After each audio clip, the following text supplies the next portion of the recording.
Ժողովուրդ օրաթերթը գրում է. Վերջին ամիսներին քաղաքացիներից ստացվող բազմաթիվ ահազանգերը ցույց են տալիս, որ Տեմու հարթակից կատարվող գնումների առաքման գործընթացում նկատվում են փոփոխություններ, որոնք դարձել են դժգոհությունների պատճառ։ Գնորդների խոսքով նախկինում լայնորեն կիրառվող դռնից դուռ առաքման փոխարեն այժմ ավելի հաճախ առաջարկվում է առաքանին ստանալ փոստային բաժանմունքից, ինչը հակասում է առցանց գնումների հիմնական առաքելությանը, հարմարավետությանը։ Քաղաքացիները շարունակում են դժգոհել, որ պատվերի պահին միշտ չէ, որ հստակ է, որ ընկերությունն է իրականացնելու առաքումը և արդյոք այն կհասնի հասցեով։ Արդյունքում հաճախորդները կանգնում են փաստի առաջ, ստիպված լինելով այցելել փոստային բաժանմունքներ և լրացուցիչ ժամանակ ծախսել։ Ժողովուրդ օրաթերթը գրում է. ՀՀ դատախազությունը հետքի հրապարակումը, որը վերաբերում է առնջում կառուցված շենքերի և առանձնատների գործին, ուղարկել է հակակոռուպցիոն կոմիտե քրեական վարույթի ընթացքը լուծելու նպատակով։ Խոսքը վերաբերում է այն աղմկահարույց պատմությանը, որի շրջանակում բացահայտվել էր առնջում կառուցապատված թաղամասի կոռուպցիոն շղթան։ Ըստ հրապարակման, առնջում Million Mining ՍՊ-ի կառուցված թաղամասում ԱԺ խմբակցության ղեկավար Հայկ Կոնջորյանը դեռևս 2025 թվականի դեկտեմբերին մատչելի պայմաններով ձեռք էր բերել բնակելի տուն Town House։ Ուշագրավն այն է, որ Կոնջոյանը գույքը ձեռք էր բերել շուկայականից և նույնիսկ կառուցապատողի հայտարարագրած գնից էժան՝ 1 քառակուսի մետրի համար վճարելով ընդամենը 300,000 դրամ, այն դեպքում, երբ վաճառքի հայտարարված գինը կազմել էր 420,000 դրամ։ Հետագայում պարզվել էր նաև, որ նույն կառուցապատողից բնակարան են ձեռք բերել նաև Հայկ Կոնջորյանի մայրը Արմինե Կոնջորյանը և քույրը Օֆելիա Կոնջորյանը հենց Հայկ Կոնջորյանի Town House-ի դիմաց։ Ժողովուրդ օրաթերթը դիմել է հակակոռուպցիոն կոմիտե պարզելու, թե դատախազությունից ստացված գրությունն ինչ ընթացքի մեջ է։ Ի պատասխան հակակոռուպցիոն կոմիտեից հայտնել են, որ այս պահին ստուգողական գործողություններ են իրականացվում։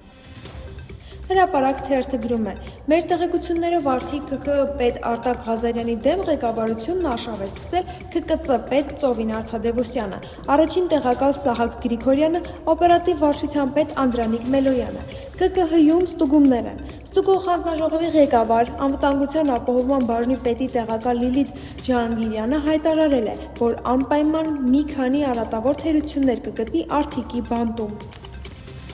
Հրապարակ օրաթերթը գրում է. Ընդդիմությունը մտադիր է բարձրագույն կրթության և գիտության մասին օրենքում վերջերս իրականացված փոփոխությունների սահմանադրությունը վիճարկել Սահմանադրական դատարանում։ Խոսքը մասնավորապես այն փոփոխության մասին է, որի համաձայն արգելվում է բուհերի մասնաճյուղեր բացել մարզերում։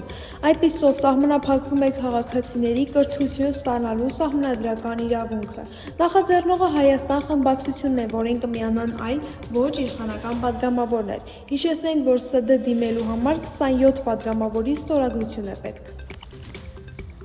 Հրապարակ թերթը գրում է. Խորհրդարանը 3 քննարկեց ՔՊԱ-ական, այլևս նախկին պատգամավոր Վլադիմիր Վարդանյանի թեկնածությունը Սահմանադրական դատարանի անդամի պաշտոնում և ըստ ամենայնի իշխող մեծամասնությունն այսօր կքվեարկի Հրայր Թովմասյանի լիազորությունները դադարեցնելուց հետո թափում մնացած տեղը զբաղեցնելու հարցը։ Որոշ տեղեկություններով իշխանությունը Վարդանյանին դիտարկում է նաև ՍԴ նախագահի պաշտոնում, չնայած Վարդանյանի ու ներկայիս նախագահի Արման Դիլանյանի միջև կա որ սանիկական կապին։